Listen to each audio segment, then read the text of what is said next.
Assalamu alaykum qadrli anglag'uchilar, anglayotganinglar mahallamni yoritgan oy bilan suhbat programmasining Shariat gulzorligi sahifasi. Mikrofon oldida Asiya Abduqayum.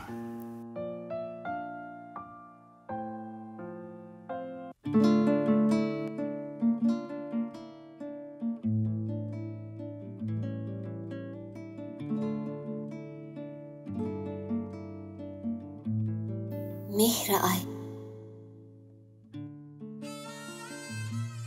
İsmi kebi çıraylı, ismi kebi illiq, ismi kebi qaranğı keçilerini yoritgan ayga o'xshash parlaq, soğuq ziminni issiq mehri bilan quchoqlagan quyoshtek nurluq bir qiz bu dunyodan ebediyetga ko'chdi. Zamansız ayrıldı. Hayatının bahar mevsimide idi. Gonca idi. Hayalleri ve arzuları var idi.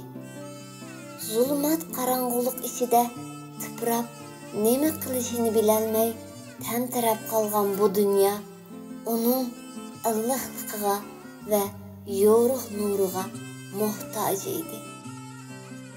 Bu dunyoga barakat ve huzur elib kelish uchun tashrif qilgan edi.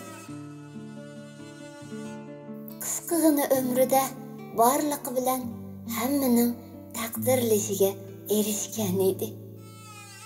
Mavjudiyati bilan illiqlikqa tashna, haqiqiy mehr muhabbatga muhtoj qalblarga yor bo'lgan edi. Samimiylik, poklik, masumlik abidisi edi. Uyg'urning g'ururi, faxri ve şanı idi. Bugünü ve kelgüsü idi. Yeryüzünün hakiki hükümdarı idi. İlim irfan kanının mihnetkeş bağveni idi. Milletimnin meş'ili, yakınlarının ümidi idi. Kürüşümüz daha tügümüyen idi. Birlikte galibiyet bayrağını egiz götürüp, yaşasın milletimnin hürriyeti de çokan salattık. Armanları var idi.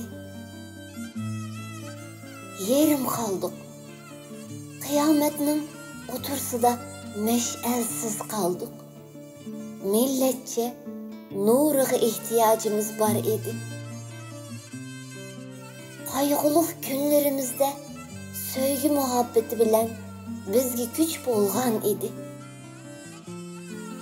Yetim Uyg'urning yaş töhbikari idi. Ah singlim, jenim singlim, hoşlaşmayla ketip qapsiz. Bu vefasız dünyadan ün-tinsizle ayrılıpsiz. Ahlarım felek yetti. Nalı kılsam ne çare. Habersiz ketipsiz singlim.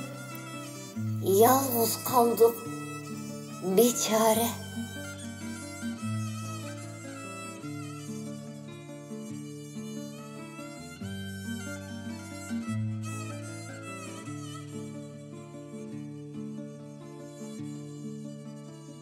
Assalamu alaykum qadrli ko'rmanlar. Ko'rayotganinglar Ona Til televiziyasi. Qadrli Ona Til televiziyasining ko'rmanlari. Kanalimiz sizning chin yurakdan qo'llashingiz bilan taraqqiy qiladi. Kanalimizga a'zo bo'ling, mushtari bo'ling.